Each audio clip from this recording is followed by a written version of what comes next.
திரு ஸ்டாலின் அவர்கள் சீர்காழியில் அவர் மாமனார் வீட்டுக்கு போனார். உண்மையினால மாமனார் வீடு அங்கதான்.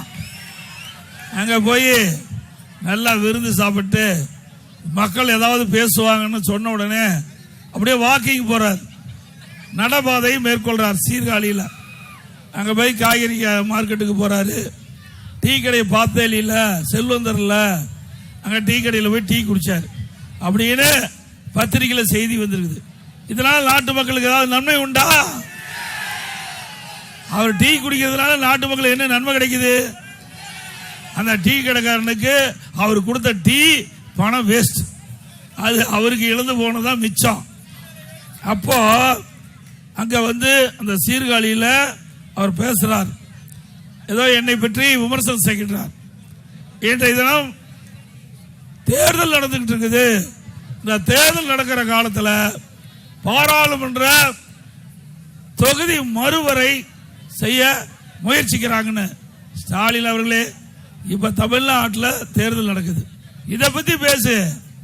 இது நாடு முழுவதும் இருக்கின்றது. நாடாளுமன்ற பாராளுமன்ற தொகுதி வரைமுறை இந்தியா முழுவதும் இருப்பது, தமிழ்நாட்டுக்கு மட்டுமல்ல. ஏற்கனவே மத்தியில் இருக்கிற அமைச்சர், மத்திய அரசு தெளிவுபடுத்தி விட்டது. இந்த நாடாளுமன்ற தொகுதி வரைமுறை தமிழ்நாட்டுக்கு எந்த பாதிப்பும் இல்லை. மீண்டும் மீண்டும் அதை பேசிக்கிட்டே இருக்கிறீங்க. வேற ஒன்னும் பேசுறதுக்கு வழி இல்லை. நம்ம இயக்கத்தை பத்தி பேசுறதுக்கு எதுவுமே அவருக்கு கிடைக்கல. அதனால மத்தியில் இருக்கிற நாடாளுமன்றத்தை தொகுதி வரைமுறை பற்றி பேசுறாரு. இந்த இப்ப நடக்கிற தேர்தல் என்ன தேர்தல், அதை பத்தி பேசையா. நடக்காத நாடாளுமன்ற தேர்தல் எதுக்கு பேசிட்டு இருக்கிற? அதனால என்ன பயன்? ஆக எப்படியாவது காலத்தை ஓட்டணும். தேர்தல் வரைக்கும் எப்படியாவது அதிமுக மீது அவதூறு பிரச்சாரம் பண்ணணும், எடப்பாடி பழனிசாமிய அவதூறா பேசணும். அதுக்காக இந்த ஸ்டாலின் அவர்கள் இந்த கருத்தை சொல்லியிருக்காரு. அவர் இன்னும் ஒரு கருத்தை சொல்றாரு. அந்த சீர்காழியில் அதிக திட்டங்களை ஸ்டாலின் நிறைவேற்றிருக்கிறான். உண்மையா? இந்த தியாகராஜர் சட்டமன்ற தொகுதிக்கு என்ன கொண்டாந்தாரு? அதோட முத்தான திட்டங்கள் நிறைய நிறைவேற்றியுள்ளாராம். நிறைவேற்றிருக்காரா? அவர் சொன்ன மாதிரி முத்தான திட்டம் கஞ்சா வைக்கிற திட்டம், அது அருமையா வச்சுக்கிட்டு இருக்குது. வேற எந்த ஒரு புதிய திட்டமும் இந்த ஆட்சியில சென்னை மாநகர மக்களுக்கு கிடைக்கல. குறிப்பா தியாகராஜர் நகர் தொகுதி கிடைக்கல. உண்மைதானே? அப்புறம் சொல்றார் அடிமை பழனிசாமிங்கிறார். எத்தனை தரையா அதை சொல்ற? கீரை விழுந்த ரெக்கார்டு மாதிரி திருப்பி திருப்பி அதையே சொல்லிட்டு இருக்கிறேன். நானும் திருப்பி திருப்பி அதுக்கு பதில் சொல்லிட்டேன். இது இருந்தா தானே புரிஞ்சுக்கிறதுக்கு. இது ஒண்ணுமே நாங்க பேசி என்ன பிரயோஜனம்? தொண்டை போறதுதான் மிச்சம். கத்தி கத்தி தொண்டை போனதான் மிச்சம்.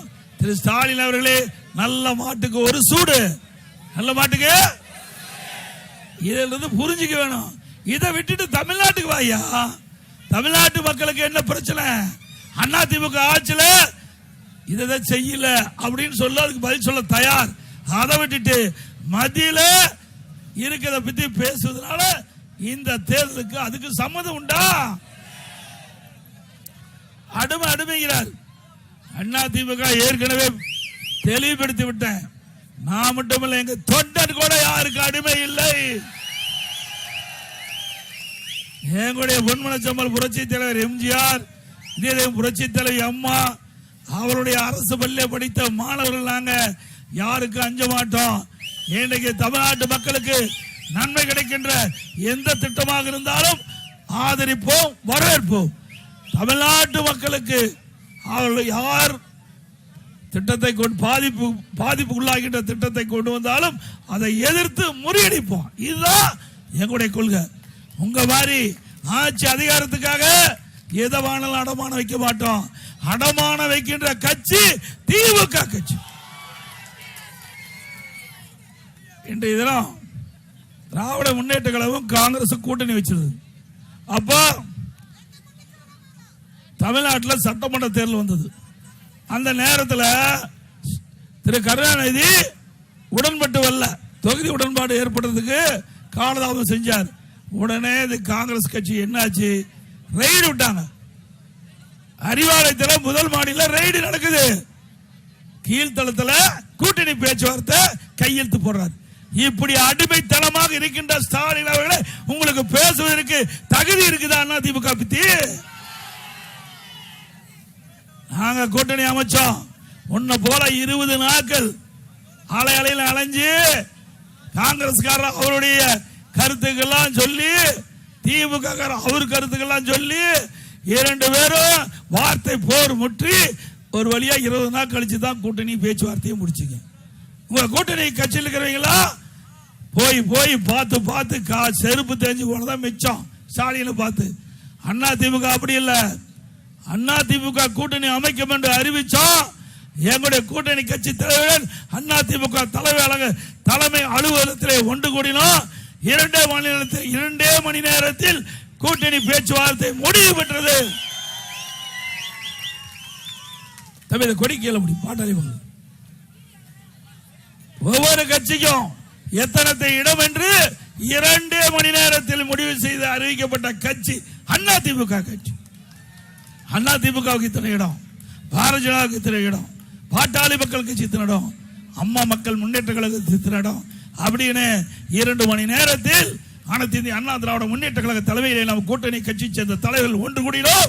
ஒன்று கூடி பரஸ்பரமாக உணர்வுபூர்வமாக அனைவரும் மனவிட்டு பேசி கூட்டணி பேச்சுவார்த்தை உடன்பாடு ஏற்பட்டு நாம் ஒவ்வொரு கட்சிக்கும் எத்தனை இடங்கள் அறிவிக்கப்பட்ட கட்சி அண்ணா திமுக கட்சி. ஸ்டாலின் அவர்களே, யார் அடிமை இல்ல. அதுக்கு பிறகு அடுத்த நாள் தேர்தல் அறிவிப்பு செக் பேகத்தில் வெளியிட்டோம். உன்ன போல 10 நாள் கழிச்சு நாங்க விடல. 10 அடுத்த நாளே கூட்டணி பேச்சுவார்த்தை முடித்து அடுத்த நாள் நாம தேர்தல் வாக்குறுதியை வெளிச்சோம். அதுக்கு அடுத்த நாள் முதல் வேட்பாளர் பட்டியல் தமிழகத்திலே நாம தான் வெளியிட்டோம். வெளியிட்டோம்ல. அதுக்கு அடுத்த நாள் 2வது பட்டியல், அதுக்கு அடுத்தது 3வது பட்டியல், இப்படி வரிசையா நம்முடைய தேர்தல் வேட்பாளர் பட்டியலை அறிவித்து ஒரு சாதனை படைத்த கட்சி அண்ணா திமுக கட்சி. அது மட்டுமல்ல, நீங்க 10 நாள் கழித்து தேர்தல் அறிவிப்பு வெளியிட்டு திரு ஸ்டாலின் பேசுறாரு, திமுகவை காப்படிச்சோமா? யாரையா முதல்ல தேர்தல் அறிவிப்பு வெளியிட்டா? நீங்களே சொல்லுங்க, சத்தமா சொல்லுங்க. காது கேட்கிற மாதிரி சவுண்ட் பத்தல. அண்ணா திமுக தானே முதல்ல தேர்தல் அறிவிப்பு வெளியிட்டீங்க. 2வது 10 நாள் கழிச்சு தானே திமுக தேர்தல் அறிவிப்பு வெளியிட்டாங்க. இப்ப யாரை காப்பீடிச்சிருப்பாங்க? நம்ம விட்ட தேர்தல் அறிக்கை பார்த்து தானே திமுக காப்பி அடிச்சது. அங்க ஒண்ணு சரக்கு இல்ல. திமுக அறிவிப்புல ஏன்னா ஏற்கனவே 2021 சட்டமன்ற பொதுத் தேர்தல் போது திராவிட முன்னேற்ற கழகம் 525 அறிவிப்புகளை வெளியிட்டாங்க. அதுல 1/4 பங்கு அறிவிப்பு கூட நிறைவேற்றல. அதனால அவர்கள் தகுதியுமா தேர்தல் அறிவிப்பு வெளியிட முடியல. காரணம் அதுதான். அண்ணா திமுக அப்படி இல்லை. அம்மா அவர்கள் இருக்கின்ற பொழுது என்னென்ன தேர்தல் அறிவிப்புகள் கொடுத்தாங்களோ, என்னென்ன அறிவிப்புகள் வெளியிட்டாங்களோ அத்தனை நிறைவேற்றப்பட்ட ஒரே கட்சி அண்ணா திமுக கட்சி. அப்புறம் தமிழ்நாடு அணியா டெல்லி அணியா? தமிழ்நாடு அணியா டெல்லி அணியா? புதுசா கண்டுபிடிச்சிருக்காரு. டாக்டர் பட்டம் கொடுத்துடலாம் ஸ்டாலின். எத்தனை தடவை தான் சொல்றது? தமிழ்நாட்டில் தேர்தல் நடக்குது. திரு ஸ்டாலின் அவர்களே, தமிழ்நாட்டுக்கு வா. டெல்லியிலேயே உட்கார்ந்திருக்கிறாரு. ஏதோ டெல்லியில பயமாட்டு இருக்குது ஸ்டாலினுக்கு.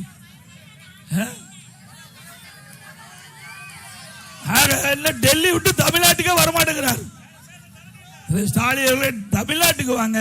தமிழ்நாட்டில் தான் தேர்தல் நடக்குது, அதுவும் சட்டமன்ற தேர்தல் நடக்குது. திராவிட முன்னேற்ற கழகம் என்ற மக்களோட ஆட்சி அகற்றப்பட வேண்டும் என்று மக்கள் முடிவு பண்ணிட்டாங்க. அதனாலதான் தமிழ்நாட்டில் சட்டமன்ற தேர்தலை பத்தி பேச மாட்டேங்கிறார் ஸ்டாலின். அப்புறம் இந்த ஜனநாயக போரில் இன்னைக்கு அரசியல் விருப்பு வெறுப்பு அப்பாற்பட்டு திமுக ஓட்டு போடணுமா? ஓட்டு போட்டதே இவ்வளவு கஷ்டத்தை அனுபவிச்சுட்டு இருக்கிறாங்க. திமுக ஓட்டு போட்டதா கஷ்டத்தை அனுபவிச்சுட்டு இருக்கிறீங்க. வெறுப்போடு இருக்கிறாங்க. திரு ஸ்டாலின் அவர்களே, மக்கள் வெறுப்போடு இருக்கிறாங்க. எப்போ தேர்தல் நாள் வரும், எப்போ அந்த பட்டனை அமுத்தி உடையிற அளவுக்கு அமுத்துவதற்கு மக்கள் தயார். இன்றைக்கு ஸ்டாலின் இன்னொன்றையும் பேசுறார். திமுக தப்பி தவறி ஆட்சிக்கு வந்துடுது. நீச்சல் தெரியாத ஒருவர் கிணற்றில் தவறி விழுந்துட்டா அவர் உயிருக்கு போராடிட்டு இருப்பார்ல, தத்தளிச்சுக்கிட்டு. அது மாதிரி ஆட்சி தெரியாத ஒரு விட்ட ஆட்சி போய் மாட்டிக்கிட்டு தமிழ்நாட்டு மக்கள் படாத பாடுபடுறாங்க.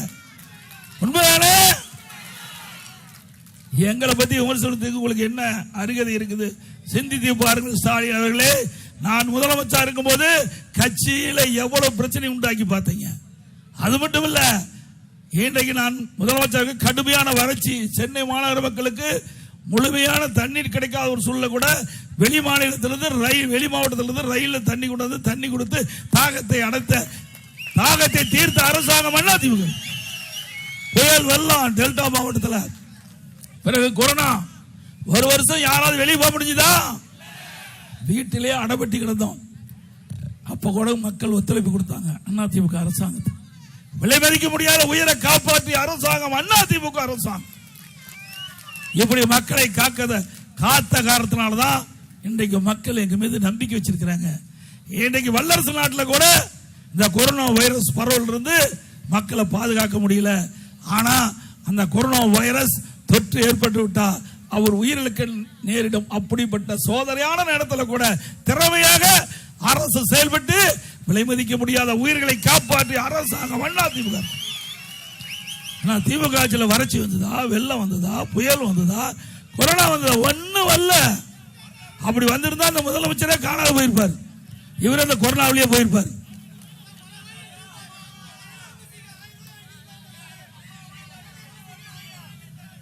இன்னொன்னு சொல்றாரு, பச்சை பை பழனிசாமி. ஆனா பொய்யா என்ன வரைக்கும் பேசிட்டு இருக்கிறேன். அவருக்கு அப்படி தோன்றது, நான் என்ன செய்யறது? உண்மை பேசினா அவருக்கு உரைக்குது, பதறாரு. ஸ்டாலின் அவர்களுக்கு உண்மை பேசிக்கிட்ட பொழுது பதறாரு. ஆக இன்றைக்கு இந்த ஆட்சியில அப்புறம் பொல்லாத ஆட்சிக்கு பொள்ளாச்சியே சாட்சியா. அப்படிப்பட்ட ஒரு சம்பவம் நடந்த உடனே உடனடியாக அதிமுக அரசு சிபிஐ விசாரிக்க வேண்டும் என்று உத்தரவு போட்ட அரசு அதிமுக அரசாங்கம். அப்படி மடியில கனம் இல்ல, வழியில பயம் இல்ல, அப்படிப்பட்ட ஒரு நேர்மையான ஆட்சியை அதிமுக ஆட்சியில் நாங்க செஞ்சோம். உங்க ஆட்சி மாதிரி 2 ஆண்டு பச்சை குழந்தை கிருஷ்ணகிரியில கதற பாலியல் சீண்டலுக்கு உட்படுத்தப்பட்டு படுகொலை செய்யப்பட்டாங்களே, அப்பா அப்பாங்கிறைய அப்பா அப்பா என்ற அந்த குழந்தை கதறுகின்ற பொழுது உங்களுக்கு காது கேட்கலையா? அப்பா ஸ்டாலின் அவர்களே, எவ்வளவு கொடுமை! பிஞ்சு குழந்தை, அதை கூட விட்டு வைக்கல, பெண்களை விட்டு வைக்கல, நம்முடைய மூத்த தாய்மார்களை கூட விட்டு வைக்கல. அப்படிப்பட்ட ஒரு கேவலமான ஆட்சி. இந்த ஆட்சியில போதைப் பொருள் உட்பட அமோகமா வித்துக்கிட்டு இருக்குது. அதை கட்டுப்படுத்த தவறிய அரசாங்கம், கையிலாகாத அரசாங்கம், திறமையற்ற முதலமைச்சர், பொம்மை முதலமைச்சர் நாட்டை ஆண்டு கொண்டு இருக்கிற காரணத்தினால இவ்வளவு துன்பத்துக்கு மக்கள் ஆளாகி இருக்கிறாங்க. அதையெல்லாம் கட்டுப்படுத்த துப்பு இல்லாத ஒரு முதலமைச்சர் என்னை பற்றி விமர்சனம் செய்வதற்கு அருகதை உண்டா?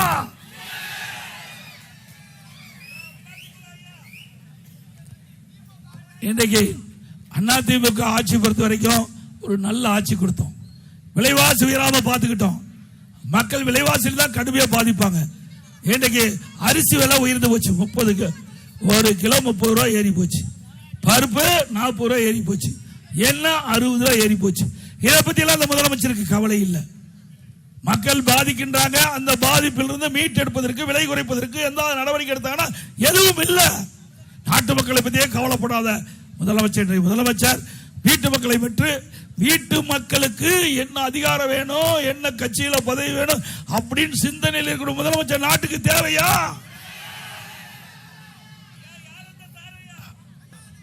அதெல்லாம் நாம் கண்டுபிடிச்சிடலாம். அதிமுக ஆட்சியில யார் அந்த சார் என்று எப்ப வேணா நிலவி இருக்கலாம். அந்த சார் யார் என்று பிரியாணி சாப்பிடும் போதே கண்டுபிடிச்சாச்சு. அதோட இந்த திராவிட முன்னேற்ற கழக ஆட்சியில் மின் கட்டணம் 67% உயர்ந்தாச்சு. இன்றைக்கு மாநகராட்சி பகுதி, இன்றைக்கு வீட்டு வரி அதிமுக ஆட்சியில் இருந்ததை விட 100% வீட்டு வரி, ஆண்டுக்கு 6% உயர்வு, 2 வருஷத்துல 12%, 112% வீட்டு வரி உயர்வு, கடை வரி 150%. தம்பி கடவரி 150% உயர்த்தியாச்சு, ஆண்டுக்கு 6% உயர்வு. அதே போல குடிநீர் வரி உயர்வு, குப்பைக்கு வரி போட்ட ஒரே அரசாங்கம் திமுக அரசு, அதை கூட விட்டு வைக்கல. அதோட கேவலம் டாய்லெட் பராமரிப்பதில் கூட ஊழல் செய்த ஒரே அரசாங்கம் இந்தியாவில் இந்த சென்னை மாநகராட்சியில் இருக்கிற இந்த தமிழ்நாடு அரசாங்கம் தான். இப்படிப்பட்ட அரசாங்கம் தேவையா? இன்றைக்கு அதிமுக ஆட்சி உங்களால் மலர வேண்டும், விலைவாசியை கட்டுப்படுத்த வேண்டும், ஏறிய வரிகள் குறைப்பதற்குண்டான நடவடிக்கை எடுப்பதற்கு நீங்கள் ஒரு நல்ல சந்தர்ப்பத்தை தர வேண்டும் என்று கேட்டு, இன்றைக்கு வரி சுமையில மக்கள் பாதிப்பு உள்ளாயிருக்காங்க. அதே போல விலைவாசி உயர்வில் மக்கள் பாதிக்கப்பட்டிருக்காங்க. அந்த பாதிப்பிலிருந்து மக்களை மீட்டெடுக்க வேண்டும் என்ற அடிப்படையில் எல்லா குடும்ப அட்டைதாரருக்கும் அவருடைய வங்கியில 10,000 ரூபாய் சிறப்பு உதவி தொகை வழங்கப்படும். ஒவ்வொரு குடும்ப அட்டைதாரருக்கும் இனி குடும்ப தலைவியினுடைய வங்கி கணக்கில் 2,000 ரூபாய் மாதந்தோறும் வழங்கப்படும். எல்லா குடும்ப அட்டைதாரருக்கும் ஃப்ரிட்ஜ் விலை இல்லாமல் வழங்கப்படும். பணிக்கு செல்லுகின்ற பெண்களுக்கு அம்மா இருசக்கர வாகனம் 5 லட்சம் பேருக்கு கொடுக்கப்படும். ஒவ்வொரு அம்மா இருசக்கர வாகனத்துக்கு வாங்குறதுக்கு 25,000 மானியம் வழங்கப்படும். இன்றைக்கு குடும்ப அட்டைதாரருக்கு ஆண்டுக்கு 3 சிலிண்டர் விலை இல்லாமல் வழங்கப்படும். ஒவ்வொரு ஆண்டும் தைப்பொங்கல் என்று தைப்பொங்கல் தொகுப்பு கொடுத்துட்டு இருக்கோம். அதோட 1000 ரூபாய் வழங்கப்படும் குடும்ப அட்டை. அதோட நம்முடைய தாய்மார்கள் தீபாவளி என்று பண்டிகை என்று மகிழ்ச்சியாக கொண்டாட எல்லா பெண்களுக்கும் பட்டு புடவை வழங்கப்படும். இப்ப மகளிர் தான் நகர பேருந்துல கட்டணம் இல்லாமல் பயணம் செய்யறாங்க. இனி ஆண்களும் நகர பேருந்துல கட்டணம் இல்லாமல் பயணம் செய்யலாம். ரேஷன் கடையில் போடுற அரிசி தரம் இல்லாமல் இருப்பதாக என்னிடத்திலே புகார், அதை நாங்கள் பார்த்தோம். இனி அதிமுக ஆட்சிக்கு வந்த உடனே மளிகை கடையில் எப்படி தரமான அரிசி கிடைக்குதோ அதே போல தரமான அரிசி ரேஷன் கடையில் வழங்கப்படும். அதே போல ரேஷன் கடையில் இப்பொழுது விலையில் பருப்பு வழங்கிட்டு இருக்காங்க. இனி அதிமுக ஆட்சி விலை இல்லாம பருப்பு வழங்கப்படும், விலையில்லா சமையல் எண்ணெய் வழங்கப்படும். அம்மா இல்லம் திட்டம் இன்றைக்கு ஏழைகள், அது எந்த ஜாதியானாலும் சரி எந்த மதமானாலும் சரி, ஏழை என்று இருந்தா அவள் வீடு இல்லாமல் இருந்தா அந்த நபர்களுக்கு அதிமுக ஆட்சியில் அடுக்குமாடி காங்கிரீட் வீடு கட்டி கொடுக்கப்படும். நகர பகுதியில் பட்டியலின மக்கள் அவர்கள் குடும்பத்தில் திருமணமாகி தனி குடித்தனம் போகின்ற ஆண்களுக்கு தனியாக வீடுகள் ஒதுக்கி காங்கிரீட் வீடு கட்டித்தரப்படும். முதியோர்களுக்கு வழங்கப்படுகின்ற முதியோர் ஓய்வூதியம் உயர்த்தி வழங்கப்படும். அதோட பட்டப்படிப்பு படித்து நம்முடைய வேலைவாய்ப்பு அலுவலகத்தில் பதிவு செஞ்சு வேலை கிடைக்காம இருக்கின்ற பட்டதாரி நபர்களுக்கு மாதந்தோறும் 2,000 ரூபாய் உதவித்தொகை வழங்கப்படும். +2 வரைக்கும் படிச்சா 1000 ரூபாய் கிடைக்கும். இப்படி பல திட்டங்கள் அதிமுக ஆட்சியிலே நிறைவேற்றப்படும். அதே போல ஆட்டோ ஓட்டுநர்கள் ஆட்டோ சங்கத்தில் பதிவு செய்யப்பட்டு அவள் புதிய ஆட்டோ வாங்கினா 75,000 ரூபாய் மானியம் வழங்கப்படும். நடபாதை, நீங்க மாநகரத்தில் நடபாதை ஓரமா கடை வச்சிருக்கிறாங்க, அப்படி கடை வைத்திருக்கின்ற நபர்கள் கூட்டுறவு சங்கத்தின் மூலமாக கடன் பெற்றிருந்தால் அந்த கடன் முழுவதும் தள்ளுபடி செய்யப்படும். மாற்றுத்திறனாளிகள் கூட்டுறவு வங்கியில் வாங்கிய கடன் முழுவதும் தள்ளுபடி செய்யப்படும். கட்டிட தொழிலாளர்கள் அந்த கட்டிட பணியில பணி செஞ்சு கொண்டிருக்கும் போது தவறி விழுந்து அவர்கள் உயிர் நீத்தா அவர்களுக்கு 25,000 ரூபாய் நிவாரண தொகை வழங்கப்படும். 25 லட்சம் ரூபாய் நிவாரண தொகை வழங்கப்படும். அதோட மீனவர் சமுதாயங்கள் மீன் பிடிக்க செல்கின்ற பொழுது எதிர்பாராத விதமாக உயிரிழந்தா அந்த குடும்பத்துக்கு 25 லட்சம் ரூபாய் நிவாரண தொகை வழங்கப்படும். அதோட மீன்பிடி தடை காலத்தில் 8,000 ரூபாய் இருப்பதை 12,000 ரூபாய் உயர்த்தி கொடுக்கப்படும். அந்த மீனவர் நண்பர்களுக்கு வீடு இல்லாதவர்களுக்கு அற்புதமான காங்கிரீட் வீடு கட்டி கொடுக்கப்படும். இன்னும் மீனவர் கூட்டுறவு சங்கம் ஏற்படுத்தப்பட்டு அவளுக்கு தேவையான கடன் உதவி வழங்கப்படும் என்ற செய்தி இந்த நேரத்தில் தெரிவித்து நடபாதை ஓரமாக கடை வைத்திருக்கிறார்கள். இனி எந்த முன்ஜாமீனும் இல்லாமல் அவர்கள் வியாபாரம் செய்கின்ற விதமாக 2 லட்சம் ரூபாய் கடன் உதவி கூட்டுறவு சங்கத்தின் மூலமாக கொடுக்கப்படும். மக்களை காப்போம், தமிழகத்தை மீட்போம். மக்களை தமிழகத்தை மக்களை தமிழகத்தை மக்களை தமிழகத்தை ஸ்டாலின் மாடல் அரசு, ஃபெயிலியர் மாடல் அரசு. Bye bye Stalin. நன்றி, வணக்கம்.